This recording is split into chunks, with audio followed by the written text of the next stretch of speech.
On this episode, I want to talk about one of the most important shots in pickleball, something called a dink. Now, in this episode, we're going to go over the mechanics of the dink, and I'm going to show you some drills that are really going to help your performance at the kitchen line. When we are dinking, I want to have a couple things in mind. One thing is I want to keep my toes, my hips, and my shoulders facing the net and facing my opponent. Okay, when we get up to this position of the court, I want to avoid crossing over with my feet. So the dink happens hopefully with my toes, hips, and shoulders facing the net. Now what I want to do here with the dink is I want to relax and I want to drop my wrist, and I would like the tip of my paddle, which for here mine says Selkirk, I want that tip of the paddle to be at 6 o'clock facing straight down towards the edge of the court. All right, from this point on, I want to use my right shoulder to push this ball forward.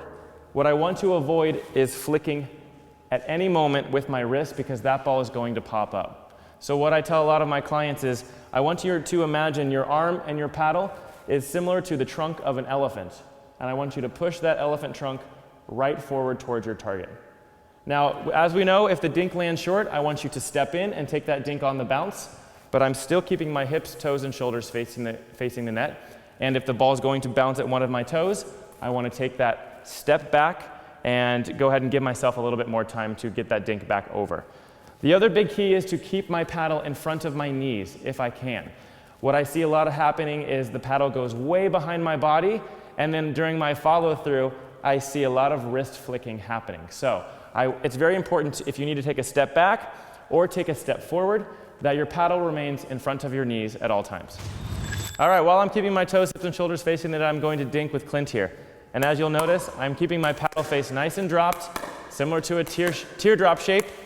I'm keeping that paddle in front of my knees, and I'm pushing through the ball and trying to hit my target with my right shoulder right here.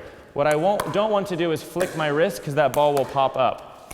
Again, I'm pushing right through the ball. And one of the biggest things I would tell you is I want you to let that ball bounce in front of you with enough time for you to make a decision on what you're going to do. If that ball gets too close to my toes, I have less time to react. If Clint pushes me to one side of the court or the other, I'm going to shuffle. Nice, Clint. I'm going to shuffle and keep my hips facing the court. But again, this motion is very, very simplified, and it all comes from my right shoulder. What I'd like to do for this first drill is to dink without our paddles. So Clint and I are going to dink with each other. If you notice, our paddles are lying in the kitchen, and they are about a foot inside of the kitchen line. In my squat position, I'm going to start with the ball where my paddle would be, and I'm going to use my right shoulder to toss the ball over the net, and my goal is to hit Clint's paddle face.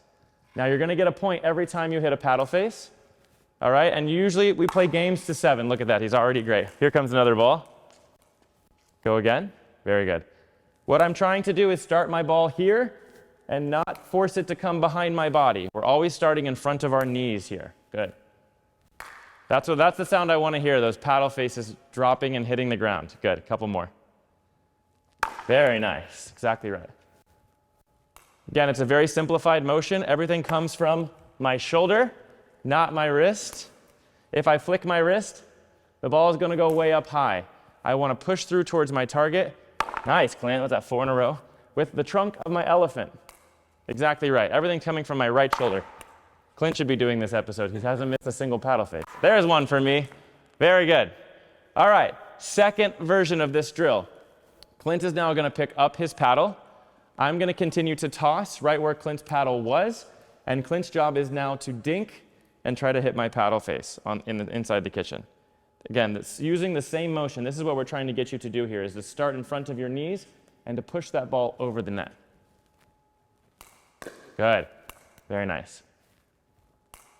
If you're very, very new to the sport of pickleball, this is a great way to learn how to dink by starting from ground zero without paddles anyways. Thank you. Again, I'm tossing just like I was without my paddle, and Clint is pushing forward and dropping the tip of his paddle face at 6 o'clock and pushing through. One more. Very nice. Third version of this drill, both players will now have their paddles, and we're going to dink and try to hit that same target that we did before. I want you to still imagine your partner's paddle is where it was on the ground, and we're trying to keep this ball in play.